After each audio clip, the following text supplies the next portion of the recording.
Alright. Staring into the rain with weird, like, blood marks in our vision. I assume is because, I don't know. Because when we saw her in Manilas as Tristan, she had, like, weird red eyes with little, like, marks on her eyes, you know? Or at least from the bottom of her eyes. I guess similar to what she's seeing right now. The vision is colored by blood and whatnot. I don't know. You know, and the little like these little lines, they kind of remind me of I don't know what you call it actually, but like a little counting system in Japanese, I believe. You know, similar to like marking a tally. You know, like that. But yeah, it's not exactly though. It's not the correct symbol. Anyway. The splashing of boots against Sukatrine's stone path. It was the only sound that challenged the rain's unchanging vigil. I was being followed. My head begins to buzz again. I had known. I had known this would happen. So why? It's because you wanted this. My heart was whispering to me. It's because deep down, you want to slaughter everybody. Oh yeah, murder, murder everyone. What should have been splashes of transparent rainwater gradually transformed into splashes of searing red. To burn down the world for what it had done to Mallory. The red illusion once again spread its stains over my soul. But I did not reject it this time. I let it seize my heart, swallowing down the burning drop of black heat it tempts me with. The horloge lynching, those who did it, and those who stood by and let it happen. This broken world, who received her sacrifice and continued on as if nothing had happened. I can't accept it. I won't forgive it. Yurusanai. Okay, Seymour. Target has been located. Pursuit squad is driving towards the designated capture coordinates. All auxiliary teams are moving in to surround and contain. Something wrong, Cordero? I don't like it. It's going too smoothly. An invisible itch that could not be scratched. Years of experience had taught me to heed that itch.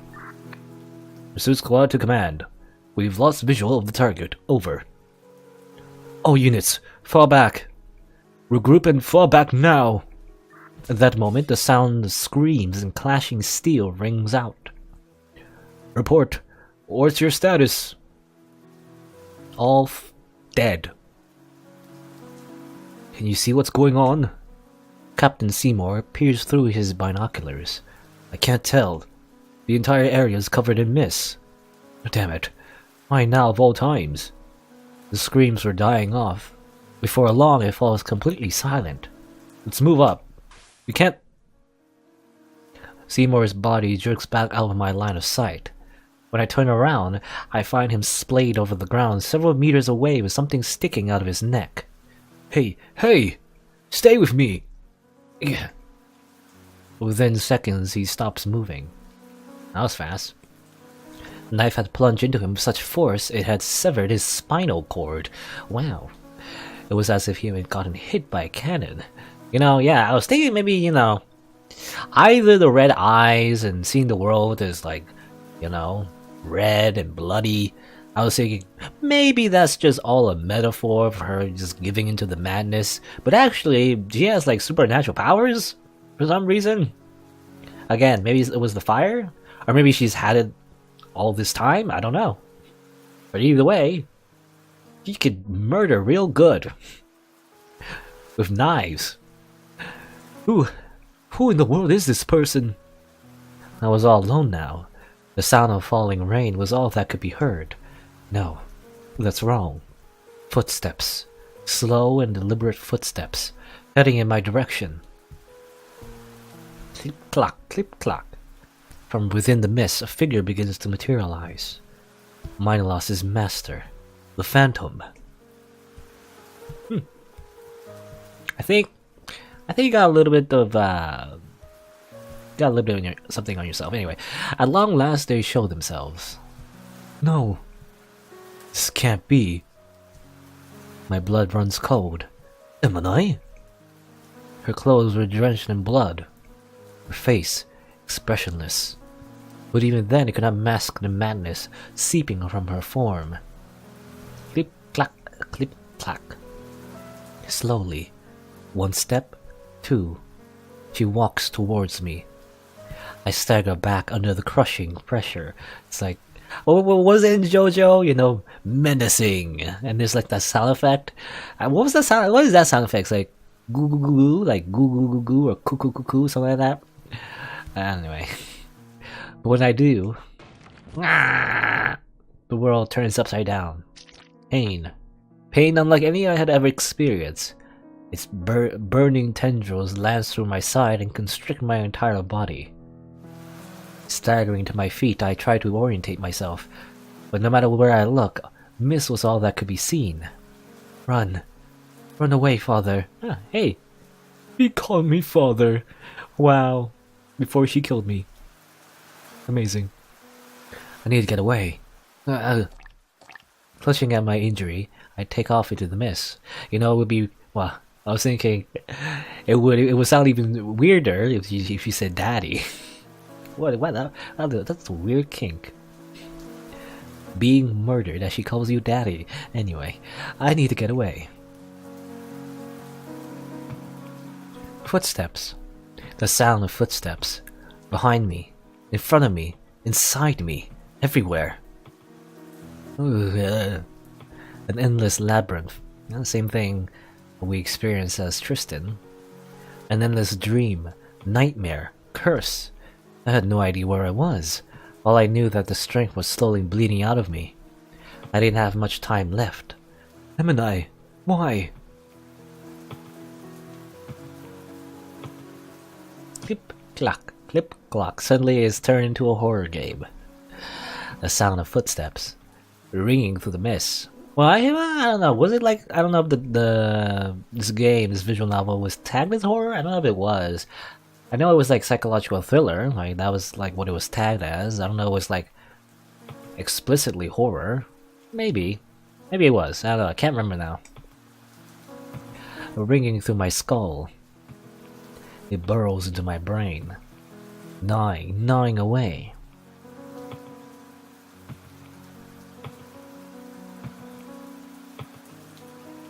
More footsteps. Until the end of time, until the end of your time, old man. Exhausted, I crashed to the ground. My legs weren't listening to me anymore. I had reached my limit. The sound of footsteps had stopped. The mist gone. Nothing remained but the sound of rain. I dragged myself to a nearby wall. Resting my back against the cold stone, I gaze up at the sky. My eyes fall shut. At that moment I knew my time had come. When I opened my eyes, I find a dark figure standing over me. Emily. Something cold slides into my chest. It hurt. It hurt a lot.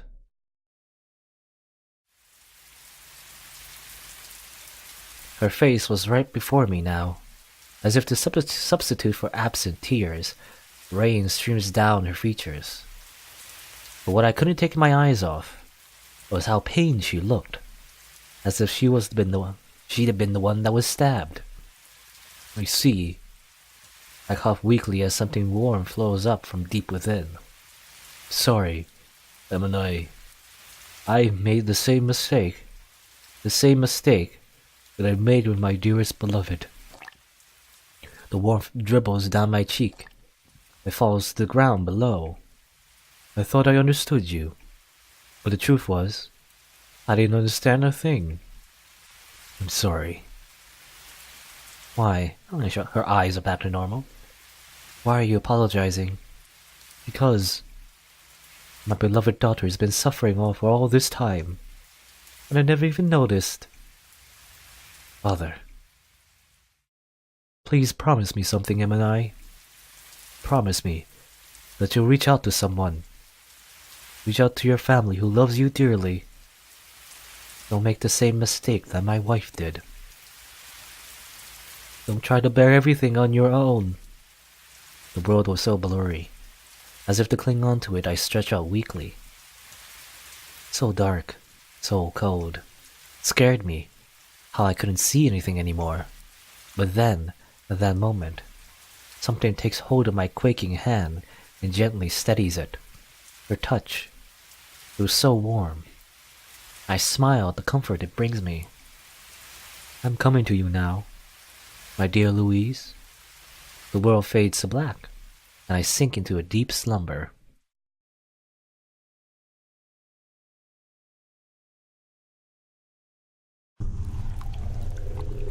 Drip-a-drop, the sound of blood. It seeps deep, or rather, seeps into my fingers. It wets my steps. Why? I was running, away from something, or after something. I didn't know. Why? A vision of spreading red. Red that blossomed out from beneath Cordoro's lifeless body. Red that swallowed Mallory's flames, engulfed and then consumed her. Red that gouged into Alouette's eyes as she tended to Lynette's and Dia's corpses. My head was buzzing again. Actually, while those corpses still there, you would think that,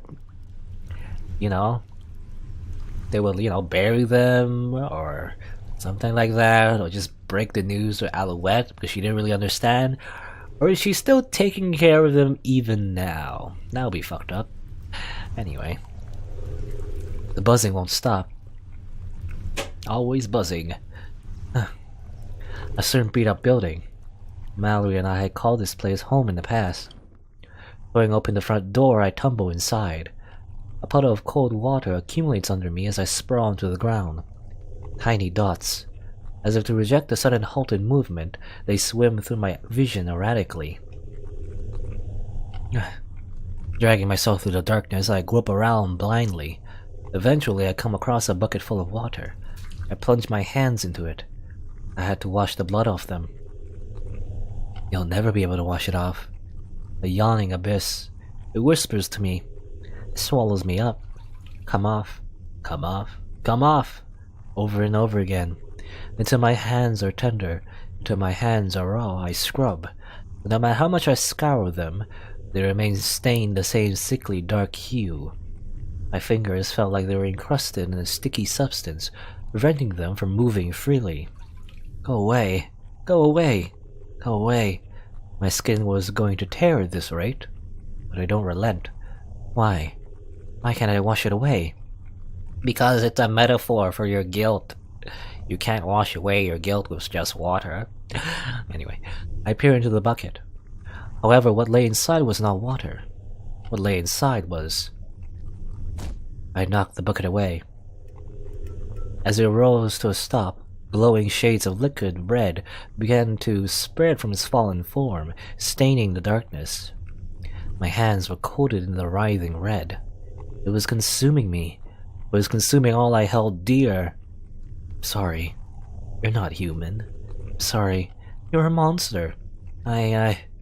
Someone like you should just die.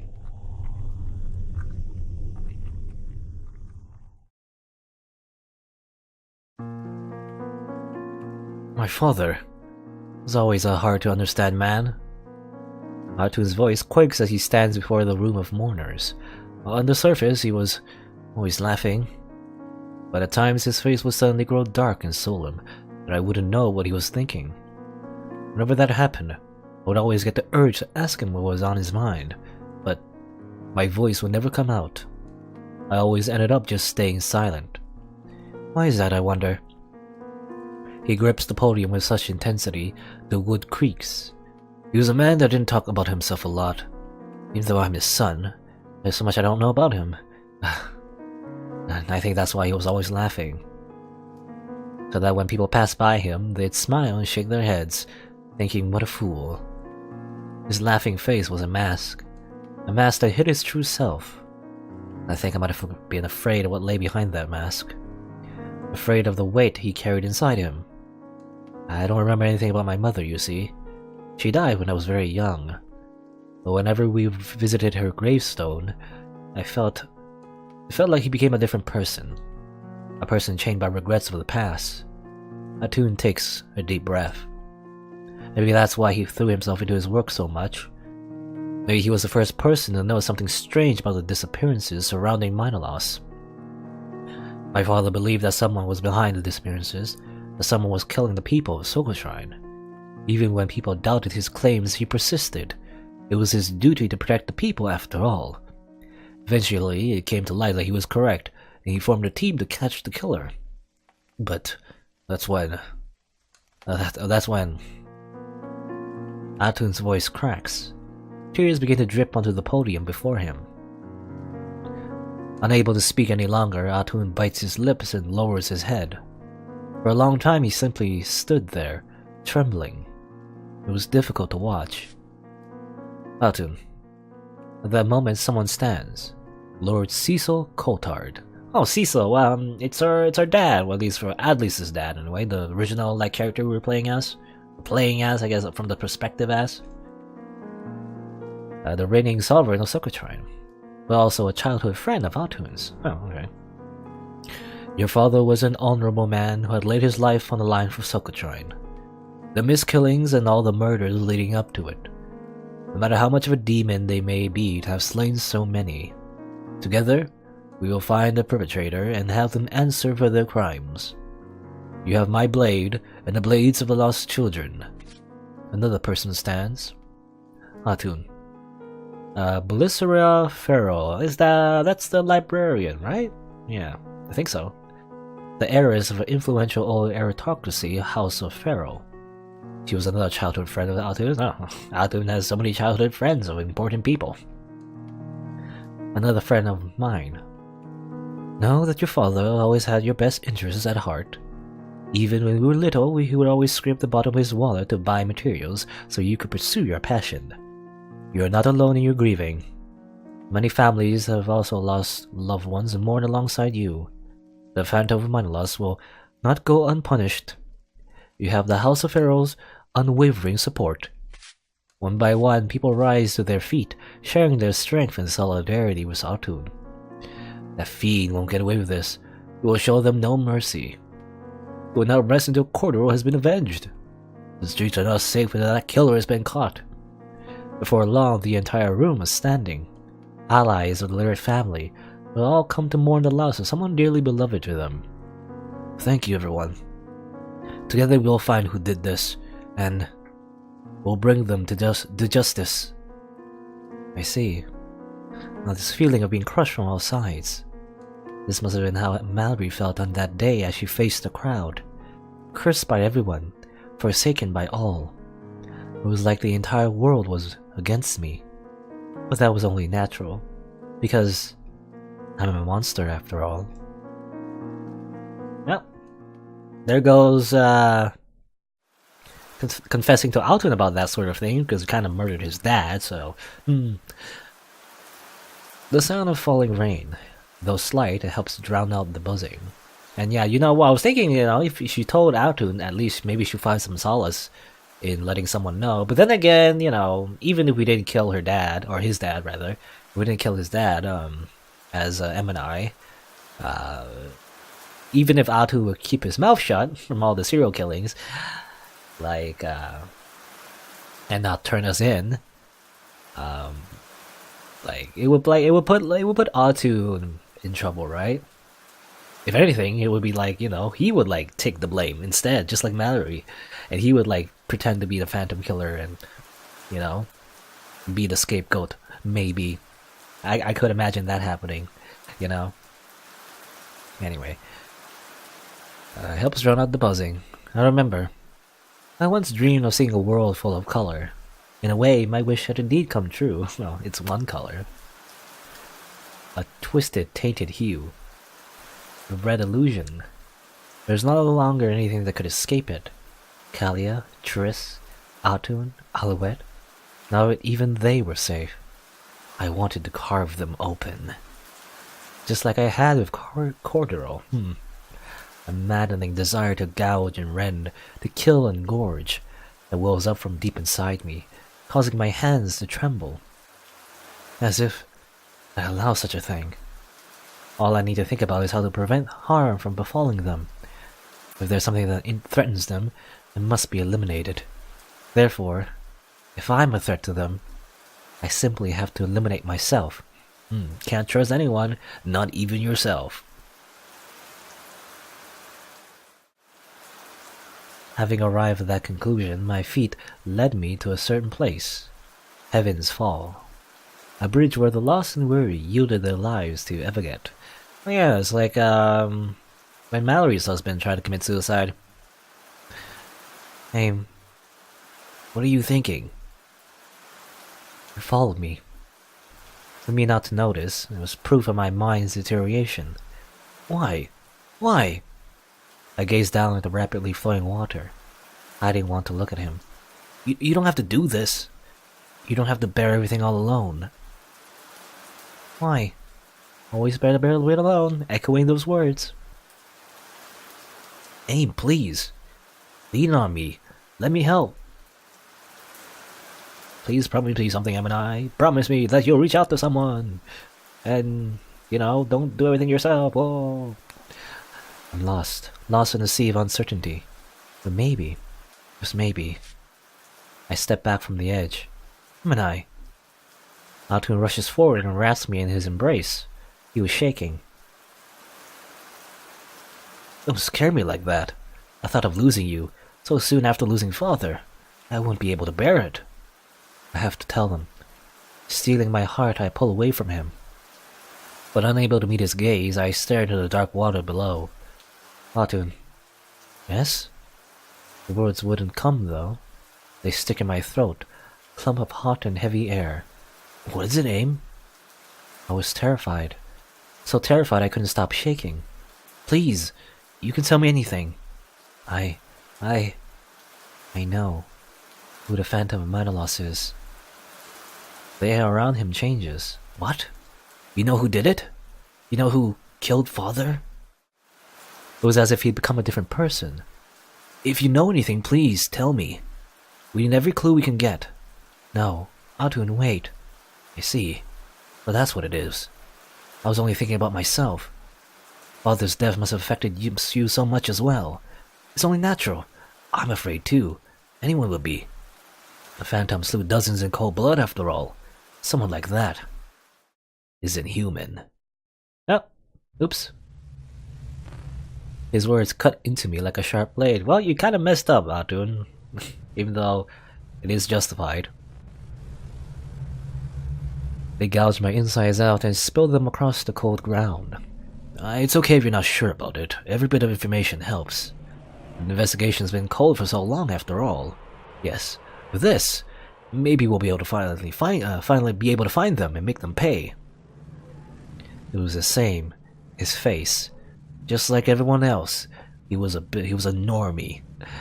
His face was the same as theirs. I'll kill them. Killer! I'll make sure they burn in hell for what they've done. Burn her! Burn the witch! It was the same face that the crowd wore on that day at that time. Only then will father be able to rest in peace. Only when that monster is dead. It was too much. I couldn't bear it anymore. I stepped back. I wanted to run away. Oh, wait! Altun grabs my arm. Let go. Please. You know something, don't you? Tell me. Too hard. What? You're holding too hard. But it only causes him to tighten his grip. Oh, what's wrong with you? I don't get it. I don't understand. Why won't you tell me? He reaches out with his other hand. Burn the witch! Kill him. Altun was below me now. His pale, defenseless throat. It was right before me. Tear him apart. My body moves. I watch on as my fingers wrap around his neck. He's the same. The same as those who murdered Mallory. I guess the madness is just, again, initially she just wanted revenge, for the people who killed Mallory, but now she's just, I guess what's the word? Like expanding that list of victims, senselessly to even her own husband. Oh well. Aim. All I had to do was tighten, to press down and squeeze. It would take nothing at all to wring the life out of him. Despite that, Otun doesn't struggle. Without a hint of resistance, he gazes into my eyes. Why? Why aren't you resisting? 'Cause the ones that's really hurting isn't me, is it? The ones that's truly hurting is you. Reaching out slowly, he brushes my hair to the side. You're crying so much after all. The clear raindrops drip down onto his face from above. Aim. The tension in the hands melt away. I rise to my feet. Don't follow. I turn my back on him and take off into the rain. Aim! Emanai! His voice rings out behind me, but I don't stop. I was a fool. A fool to think I had any allies in the world. Because I'm not human. I'm a monster. And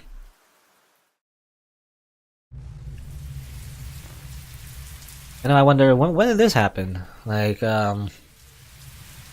is this during the time when she ran out of the house and Tristan follows her? Or is this before? Because I wonder, I mean, it looks like she tried to kill him, but like, maybe he forgave her?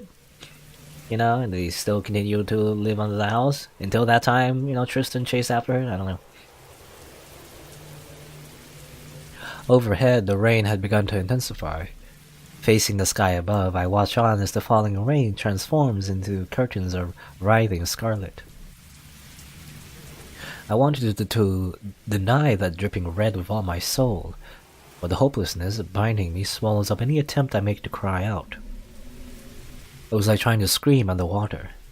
The deluge simply rushes down my throat, muffling all attempts to voice myself. It was a struggle to even breathe. I shut my eyes as the red illusion slowly consumes everything in sight. I couldn't contain it anymore. My desire to kill, my desire to eat, it was overflowing. So much that the very next person I met, rip, rest in peace. At that moment, an impossible silence descends upon the world. The sound of rain had disappeared. In its place, one sound alone rang out. Footsteps. Little ones, like those of a child, not the younglings. I opened my eyes blankly. A small figure was heading down the path in my direction. It was someone I recognized. Oh no, actually, yeah, this was where Tristan, I think, was chasing after her, maybe? Maybe, let's see. Someone I was very familiar with. Oh no, it's Callie. Okay, so it's different. That was before that. Oh, it's Mommy. No. My body begins to move of its own accord. No, run! Run, Kalia! Ah! What just happened? Cold water was dripping down my face. Sorry, Mommy. I couldn't resist after seeing how drenched you already were. Whee! Making use of rain boots, Kalia vaults over a puddle. When she comes down, water sprays everywhere, including on us. I watch on in stupor as Kalia dances through the puddles. There's a strange magnetism to the way she completely absorbed herself in the act. It stirs something in me. Huh? My body moves on its own. I plunge into a nearby puddle, sending geysers of water through the air. At first, Kalia seems surprised, but then she laughs and her feet join mine. Well, I mean, for the moment, we don't see any red. We're just having fun splashing puddles, apparently. Together, the two of us dance under the rain, punctuating the air with a symphony of splashing that crashes lyrically against a platter of raindrops. Dissonant, yet also harmonious. It was a strange feeling like that. The sound of Kalia's laughter. It drowns out the buzzing in my head. Wipes clear the red lingering at the edge of my vision. It was nonsensical, foolish even. But even then, deep in my heart, I found myself wishing wishing this moment can last forever.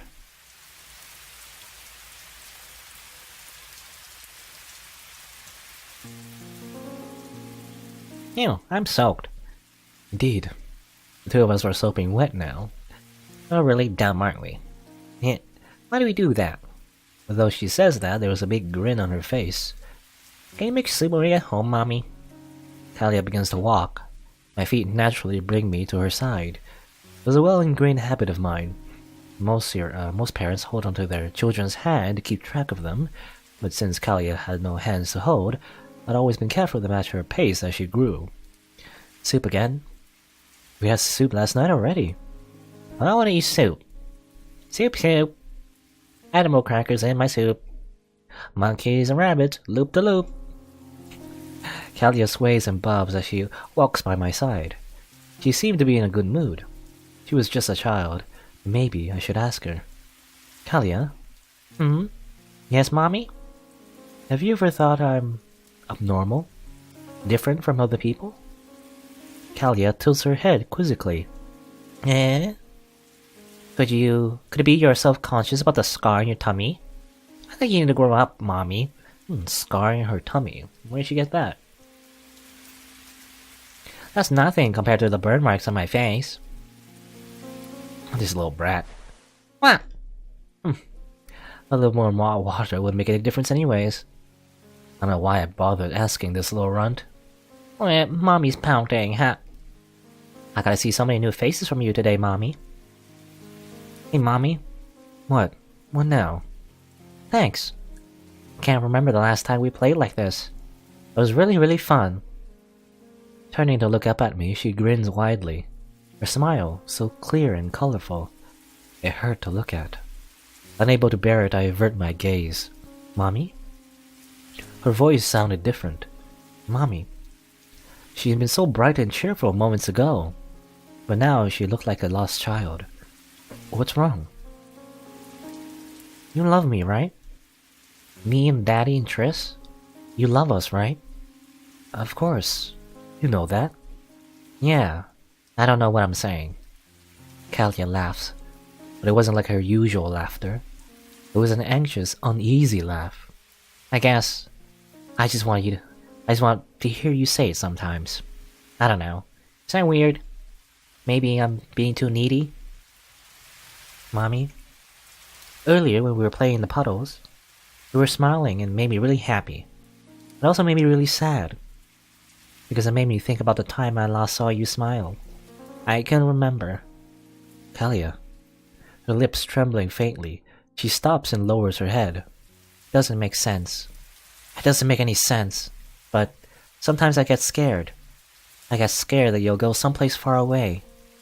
Big wet tears. They gather in her eyes and meld with the rain streaming down her face. I wanted to reach out and wipe them away, but I couldn't. Because even now, lingering visions of red illusion were binding my hands. You won't leave us, right? Well, I got bad news for you, Kalia. I was torn. She wanted me to stay by her side. But so long as I drew breath, she was not safe. Mommy, please tell me, you won't leave us, right? I couldn't answer. I felt like my chest was being squeezed dry.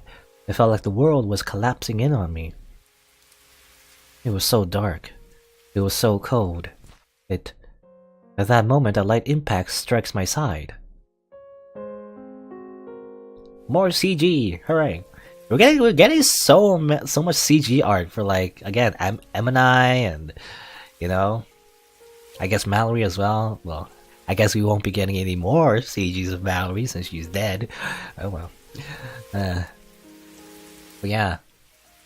I don't know. It's the story's been taking a weird direction because I was thinking we would only have like a short interlude with Emini and whatnot, and learning about the Linear Twins' past. But like now she's kind of like the main character at the moment. I mean, we know how she ends up, but still, she's taken a big chunk of this visual novel at this point. You know. I won't let go. Even though she couldn't hold on to me very well, she clings to me. I won't let go. She was so bright. She was so warm.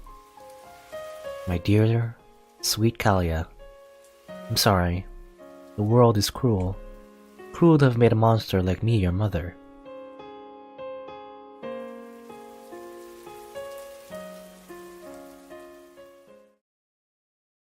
And we're back in the bottom of the well. I was a fool. A fool to have returned home that day. Yeah, okay, so yeah, we did do it. Go back home, and then I guess this eventually happened, where we chased after Tristan, and then we fell down the well, and blah blah blah. Perhaps something in my heart had hoped the red illusion would not return. How ridiculous. The story Mother had told was unbelievable. From the fire of collapse to the missed killings and Grandpapa's death, it all seemed unreal. The red illusion. That had been what she called it. It all made sense now. Why Mother never kissed us goodnight. Why she never wiped our tears away. Why she never held us, no matter how much we longed for her touch. It wasn't because she didn't want to do those things. It was never her wish to deprive us of the physical affection and intimacy we craved so much from her. Well, now you know, Triss. Now you know what a monster your mother truly is. You're not a monster. I wanted to shout that out with all my soul. I mean, she did some pretty horrible things. But then again, you know, human beings are capable of quite horrible things anyway, so it's like, it's not your fault. Well, I mean, again, there is like a supernatural element to it, so maybe it is not her, like, entirely her fault. She is being controlled by something. I don't know what it is, but like some, what she calls it, like the red illusion. I don't know. Like weird magic shit. Anyone would break your place in such a cruel situation. And that you suffer silently for so long. You also killed a bunch of people? I don't know. Your father's right. Someone like me isn't human. Why? It hurt. It hurt to hear her deny and demonize herself. Why does she have to suffer like this? Hasn't she been through enough already? Unable to express the feelings bubbling up inside me, I take her hand and press it against my cheek. I let my hot tears brush against her skin. Triss. Her fingers trace along the path my tears leave behind. They correspond. To me, your clear eye was the one absolutely beautiful thing. I wanted to fill it with color and ducks. Innocent things like that. Ducks? Ducks specifically? And more than anything, I didn't want to show you this side of me. I didn't want to see you make such a face. But in the end, I tried to kill you. You should hate me. I shake my head against her hand, fiercely, as if to reject the mere notion. I love you, Mom. I love you more than anything in the world. You struggled against it. You tried to fight it. And when you lost, you despaired. You're not a monster. You're human. An obsession that near desperation. More than anything, I wanted my thoughts to reach her. But it was useless. No matter how much I wanted to, I couldn't make my heart known to her. All I could do was tremble pathetically in her arms, in this deep dark well. Don't be naive, Triss. I know exactly what you're thinking. I'm your mother, after all. Crying for another's sake, even when you're hurting so much yourself. You really are just like her. I can see what kind of expression Mother had as she whispered to me. Colorless, meaningless. Even though I had no right to live, I clung to life for all this time. A dark ceiling without a star. You were the light that allowed me to make it this far. I love you, Triss. Thank you for being born.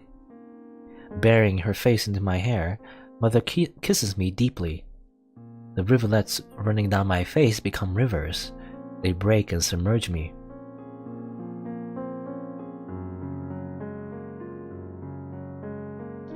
Dawn is breaking. The two of us watch on as the whole light above us begins to brighten. It felt liberating, but at the same time it felt suffocating. Triss. Mother's hand leaves mine. An aching longing wells up within me in the absence of her fleeting warmth. Listen carefully to me, Triss. I'm going to die soon. For a moment, her words don't register in my mind. You know, I wonder. I mean, I get, yeah, probably like from that fall, she probably did die, or she's dying rather. But I wonder, can you feel, like in real life anyway? Can you feel when you're about to die, or is that a thing? I don't know. I guess so. I guess if it's a slow death. Anyway, so it's convenient that like she stayed alive long enough to tell the whole story and then say all these things. And anyway, for a moment her words don't register in my mind. When they do, I pull away from her. My body trembles. I was afraid to look behind me, afraid of what I might see. Triss. Blood was trailing from her mouth even as she spoke. In the light I realized the darkness staining the well was red. I'm going to die, but you cannot die here, Triss. You must survive. Mother retrieved something from her pocket, a blue handkerchief, as blue as the boundless sky. It's blue. The one she got from Mallory, right? From such a long time ago. Using her blood as ink, she scrawls a message onto the cloth. Then she secures it to her knife. Triss, it's quite misty in here, isn't it? At first I couldn't understand what she meant. But when I blink, the world changes. The prismatic mist. At some point it had engulfed the entirety of the well.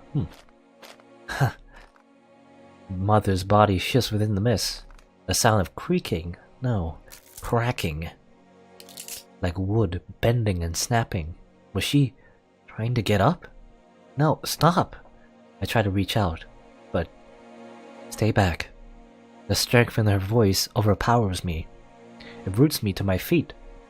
It should have been possible after falling from such a height. But there was no doubt.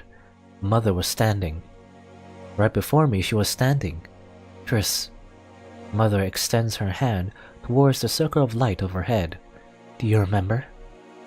When your father was paving the walkway in front of our house, you and Kalia walked through the fresh cement. I didn't know what she was trying to say, but the resolve and desperation in her voice was unmistakable. I had to listen carefully. What she was saying was important. You and Kalia walked through the fresh cement. At first your father was very troubled, and the two of you started to cry. But then he smiled and said it was okay. Do you remember what he did? Yes. He filled our footprints with colorful clay molds and etched our names alongside them. Then he laughed and called it a happy accident. Picture it, Triss. Facing the circle of light overhead, Mother draws the knife back, as if to split the very mist before her. Close your eyes. Guided by her voice, I let myself sink into darkness. What's happening? I have no idea. Now, try to imagine the yard in front of our house. The grass that you and Kalia play in so often is wet with morning dew. The birds are chirping. In the distance, the sun is rising. Try to imagine it.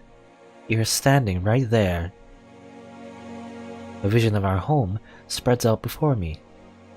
It was vivid beyond belief. I can hear the birds chirping, the wind on my skin, and the sunrise. It was beautiful. Picture it, where those footprints lead. A lies at the end of the path. A crystal clear truth. A reality dictated and woven by her hands. It paints over the canvas of the world, overwriting the laws of the universe. Is this... what was she gonna do? Magic? Is she doing magic stuff? Now, look up. At that moment, something flashes through the air.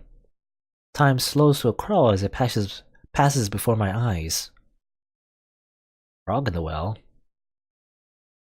A knife. A knife with a blue handkerchief bound to it. It splits open the sky and shatters the vision before me. I forced my eyes open. The mist was gone. The only thing that remained was Mother's figure, her right hand stretched out before her, as if reaching for the distant sky. The knife in her hand was gone. I see. But that's what it looks like. The boundless blue sky. Thank you, Triss. Thank you for showing me a world full of color. It happens as if in slow motion. Slowly her body tilts. and she falls. Mom!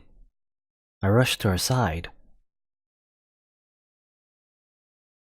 Even more CG. You're getting so much CG. But what did she do? Did she like teleport the knife or the blue handkerchief to their home? How'd they do that? Are you actually a witch? You're actually a witch, you know? Like a magic witch? Triss, they should come now. When you hear them, pound on the walls, kick on the water, struggle with everything you have. I'm sorry. This is all I can do for you. No. Sorry. The light was fading from her eyes. I'm sorry. Sorry. Regret that rang out like a prayer. I'm sorry. Her chapped lips repeating one thing. Sorry, everyone.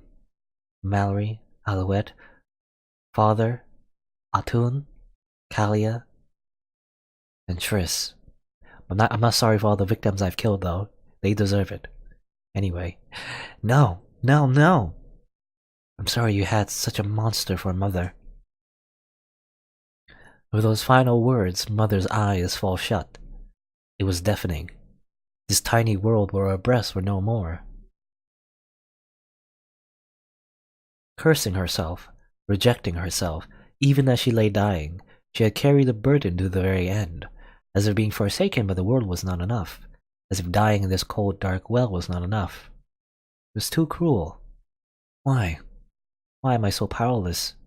I couldn't save her. No. You're the reason she's dead. If only I hadn't chased her. If only I hadn't pushed her into a corner. Maybe then she'd be still alive. It's all your fault. Lifting my arm feebly, I reached out for her. The silence that gripped the air was broken by a faint buzzing as my hand overlapped hers. It was then that I noticed. Glowing splashes of vivid red were staining my arms from the elbow up. That dripping red was burning to the pale white hand I held. That detestable red was spreading, blossoming out from underneath her. I mean, yeah, it was like magic shit. Weird, like magic, like shit that made her crazy. I see. I shut my eyes as it crawls up the walls, engulfing everything in sight. Though I wonder, was she born with it, or was it after, the whole Mallory incident? Probably either or, I'm guessing, if she wasn't born with this weird, like, red illusion, I guess, then maybe it simply amplified, like, her, like, I guess, murderous instincts, as an adult, maybe. Like, when she had it as a orphan. Or maybe, I don't know, maybe she did have it this whole time. Like, she was an orphan. It would make sense if she was an orphan from the unknown lands, She was part of the foreigners? Well, maybe not, though. That was before the foreigners came, right? And started the revolution. I'm not sure. Because the one thing that's consistent is the fact that she sees the world, like, literally without color. And I wonder, is it because of a curse? The red illusion? Or is it a metaphor? Maybe both. I don't know. Anyway, I shut my eyes as it curls up the walls, engulfing everything in sight. So this is a red illusion. Even with my eyes closed, I could still see it. Her lifeless body, draped in dripping red.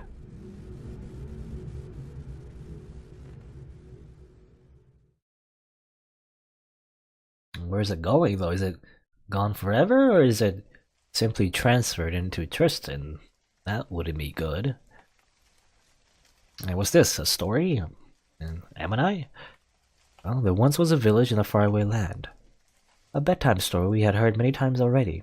One we never grew tired of. Once again, Mother was telling it to us. One day, the air of the land turned cold. Winter, a time of scarcity in which the sky and earth slumbered. Having never experienced winter's chill before, the villagers did not know what to do.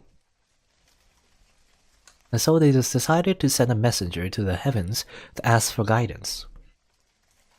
The rainbow crow, a bird with big beautiful feathers that shone like prisms, offered to make the long journey. It braved the cold, harsh winds of winter until it reached the heavens, where it was rewarded with the gift of fire. But when it returned to the village with the gift, it was no longer the same. The fire has scorched its beautiful feathers away so that it can no longer fly, and the smoke has stripped it of its voice.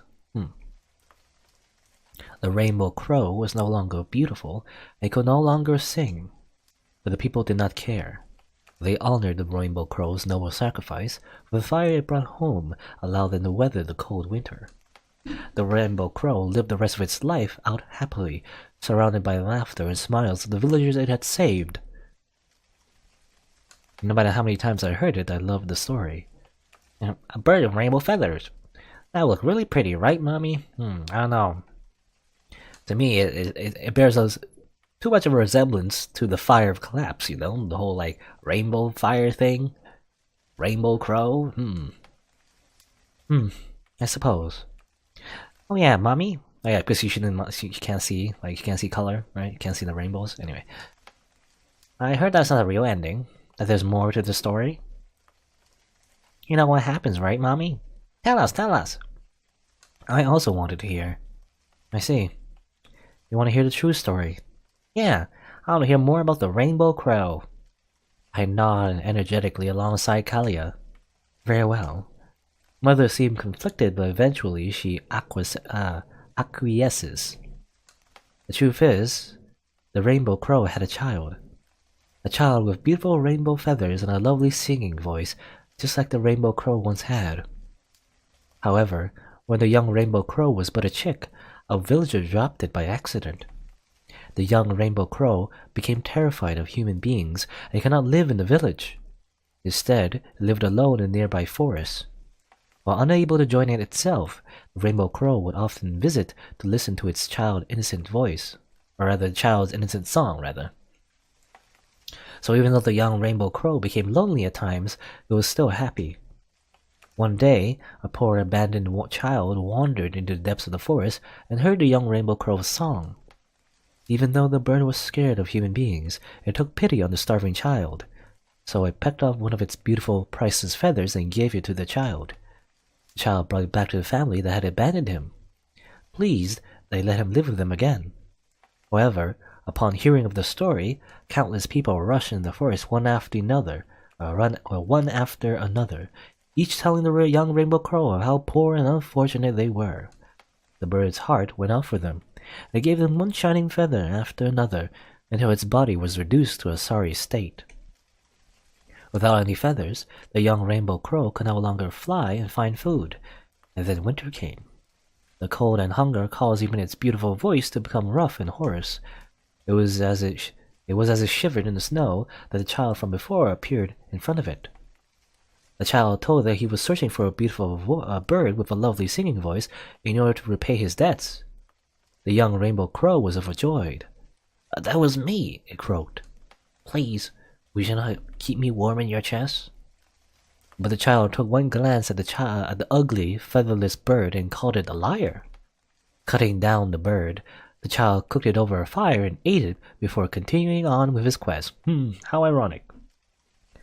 It was at that time the rainbow crow caught word of beautiful rainbow feathers being sold throughout the village.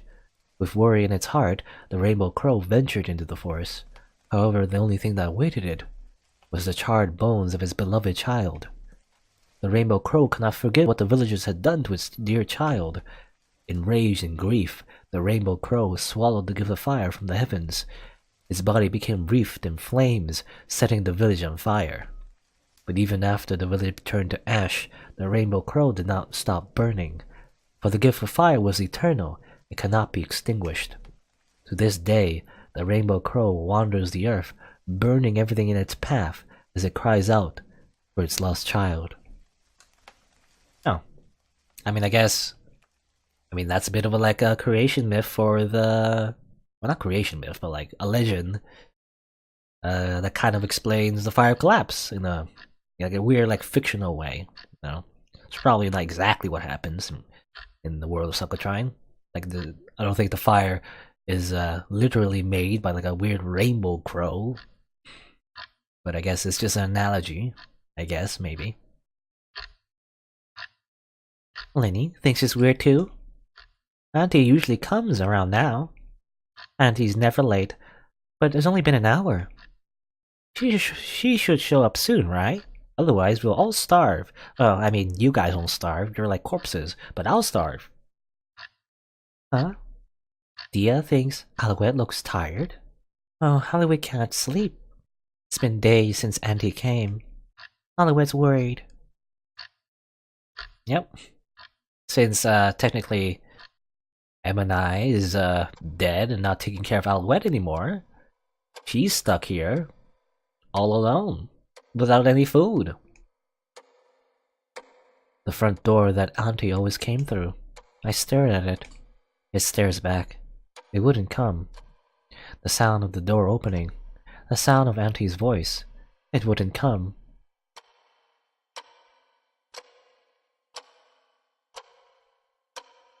Auntie, Auntie! No more. I can't take it anymore. I throw open the door. I run into the mess. Auntie, where are you? Where are you? No matter where I go, I don't go anywhere. No matter what I see, no one's there. No. I can't let the mist win. Alouette wants to go there. Alouette wants to go where Auntie is. I picture it in my head. Auntie's house. Even though I hadn't been there in a long time, it was clear. The reason it was clear was because it was right before me. Yes, right before me. Closing my eyes, I throw open the mist. The sound of the door opening. Auntie, Auntie! I run through the house and call out for her. Where are you, Auntie? I checked the kitchen. I checked the bathroom. But Auntie was nowhere to be found. Sleeping. Auntie must be sleeping. I throw open the door and go into her room. But Auntie was nowhere to be found. Where did you go? I pull out the drawers, look under the bed, but Auntie was nowhere to be found. The closet. She must be in there. I grab the closet and pull as hard as I can. But it doesn't budge. Please come out. Don't leave Alouette all alone. Auntie. With a big noise, the closet comes open. What's this? And here, I guess, yeah, this is a CG of Alouette, and I guess, yeah, she's starving again. That's why her eyes has like bags under it. Letters. Hundreds upon hundreds of letters. They spill out of the closet without end. This is... I reach out and pick one up. My hands shake as I open it. Dear Mommy, Dia and Lindy and Alouette are all waiting for you. We miss you. Come home soon. Love, Alouette. Actually, where is this? I mean, I assume... I don't know how she did it, but she somehow went through the mist, and now she's in the Litter twins' home, the Litter home household. And I guess I assume all these letters are letters, of course, to Mallory and whatnot. I guess she wrote these letters and gave it to Auntie, give it to Emma, and Emma has been pretending to deliver the letters, but I guess she's just been keeping it in the closet. That's what I'm assuming. The letters I wrote to Mommy. Why are they here? Why are they unopened? I reach out and take another one. I couldn't stop. Dear Mommy, Auntie saw Alouette having trouble writing letters, so she said she'd help write them and promised to send them to you. Auntie has such nice handwriting, don't you think, Mommy? We miss you. Come home soon. Love, Alouette. Dear Mommy, Dia and Nenny still sleep a lot, but Pop hasn't come home from work yet. It's lonely without you, but Auntie is always kind, so it's okay. Alouette will keep being a good girl and wait for you. We miss you. Come home soon. Love, Alouette. Dear Mommy, a scary man with a knife broke into the house and tried to take Alouette away, but Auntie came and made him go away. I assume... Well, okay, so yeah, when she was, like, murdering a bunch of people in Minor Loss, I think, in a way, like, half of it was also protecting Alouette as well, because since there was, like, a bunch of treasure hunters trying to find, I guess, loot in the old ruins, a lot of them were like, just like thieves and rogues, and they wouldn't hesitate to just kill other people as well, take treasure. So, in a way, Emma was also protecting Alouette in that sense. Alouette was so scared and cried a lot, but Auntie held Alouette and said everything will be okay. Auntie's so nice. We miss you. Come home soon. Love, Alouette. Dear Mummy, Auntie taught Alouette how to knit today.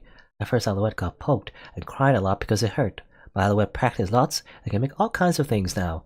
Alouette made blankets for Dia and Linny, and they like it a lot, even though they're corpses. Alouette also made blankets for you and Papa. They're real snuggly, even though you're also both dead. We miss you. Come home soon. Love, Alouette. As I read the letters, the world turns blurry. It becomes hard to read. Mummy. Auntie taught Alouette how to bake bread and cook soup. Auntie and Alouette cleaned the house together. Auntie, Auntie, Auntie. In every single one of them, Auntie was there.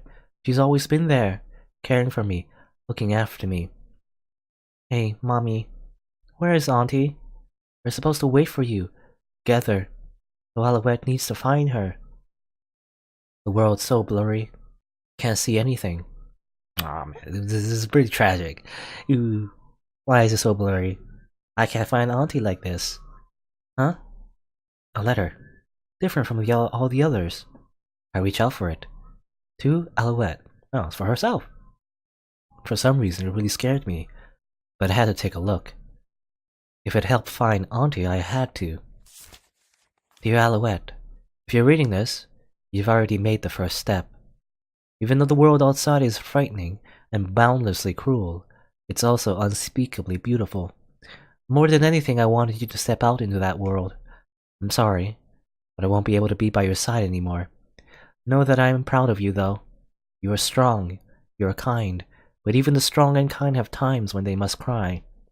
When a time comes when you can't hold back the tears anymore, please, don't cry alone. No one else may be able to understand, but that's okay. Atun, Kalia, and Triss, they're your family as well. They will be there for you. So don't try to bear everything by yourself. I believe in you, Alouette.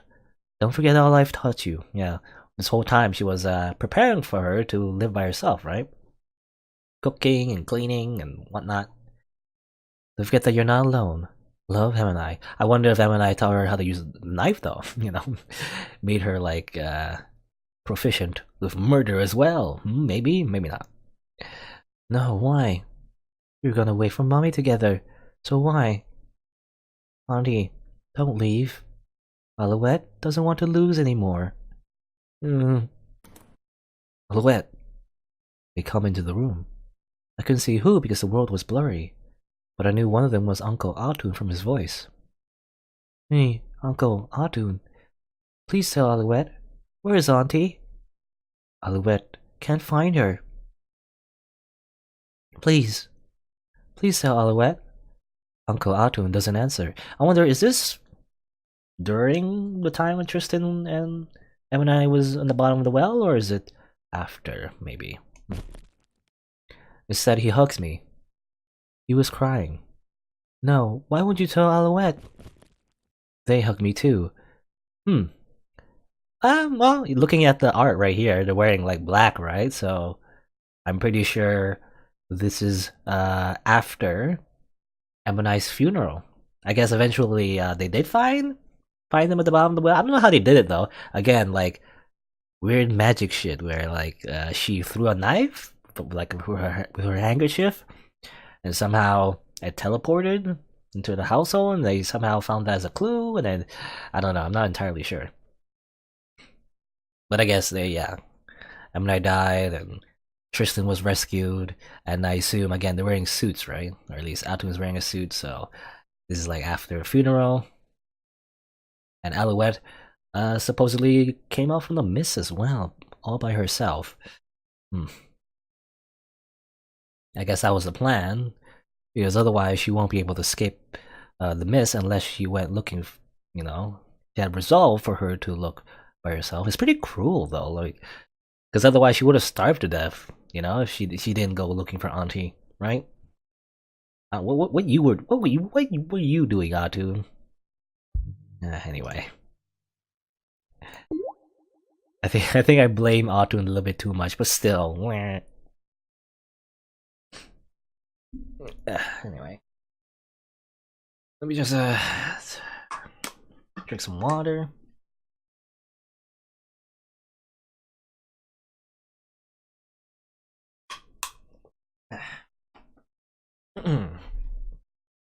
Anyway, I guess yeah, this is how Alouette escapes from a world of mist, ends up in a Lyrit household. They hug me. A familiar smell, Callia and Triss. They were also crying. No. I knew what it meant. That they were crying, that they wouldn't answer. No, no, no. It meant Auntie had gone somewhere far away. Auntie, Auntie. Ah, ah.